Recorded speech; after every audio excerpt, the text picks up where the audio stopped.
اسلامي امارات د امریکا دفاع وزارت په حواله د واشنګټن پوسټ هغه خپور شوي راپور ته تر غبرګون ښودلی چې پکې راغلی افغانستان د داعش او نورو ډلو د همغږۍ په مرکز بدل شوی او د خپلو تحرکاتو سره په امریکا، اروپا او اسیا کې د پراخو بریدونو پلان لري. د یاد راپور له خپرېدو سره سم د اسلامي امارات ویاند ذبیح الله مجاهد د پینټاګون دغه سند او پکې ترسره شوي ارزونې ته تر غبرګون ښودلی. مجاهد د پینټاګون ارزونه او خپور شوی سند جعلیت کړی او د همیشنۍ پروپاګند برخه یې بللې. په داسې زماني مقطع کې بې مسؤلیت ادعا او خود ساخته اسناد خپرول د هغو استخباراتي مغرضو کړی کار بولو چې په افغانانو یې ښه حالت نه لورېږي. د امریکا د دفاع وزارت په حواله رسنیز شوی جعلي سند د همیشني پروپاګند برخه ده. ځینو غربي رسنیو راپورونه خپاره کړل چې ګواکې د امریکا د دفاع وزارت یو ډاګیزه شوی سند ښیي چې افغانستان په اصطلاح د ترهګرۍ په مرکز بدل شوی.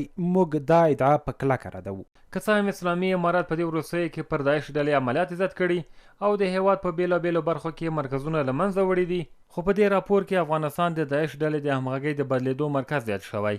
ذبیح الله مجاهد دې خبره ته په غبرګون کې ویلي امارات په ټول هیواد حاکمیت لري او افغانستان اوس د سیمې په امن هیواد بدل شوی دی او په خبره یې داعش ډله نه یوازې سر پورته کول ته نه پرېښودل کېږي بلکې دوی جرړ لویستلي او د له منځه تلو په حال کې ده.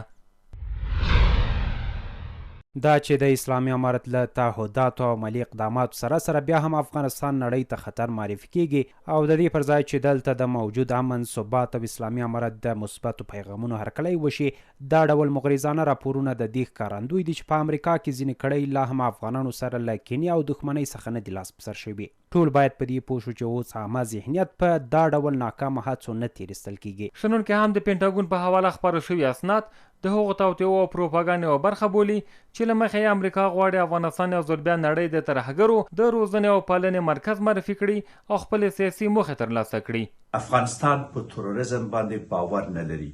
د افغانستان اوسنۍ جغرافیه د ایالات متحده امریکا، د اروپا، د روسانو او د چینایانو د هیڅ چا لپاره تهدید نه دی.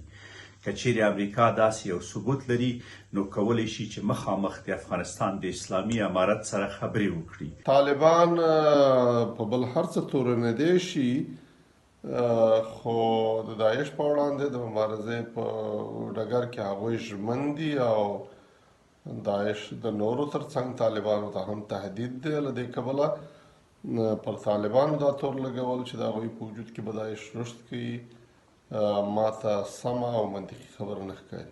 څه موده د مخه د امریکا د هوایي ګارډ یو سرتیري جک ټیکسیرا د امریکا د دفاع وزارت یو لړ محرم اسناد د ډسکارډ په نوم د چټ کولو یوې خواله رسنۍ کې شریک کړل چې له هغې وروسته دغه اسناد د واشنګټن پوسټ ورځپاڼې لاسته ولوېدل. په دې اسنادو کې د امریکا د دفاع وزارت ځینې محرم اسناد رسني شول چې د افغانستان په تړاو هم ځینې مهم سري اسناد پکې شامل وو.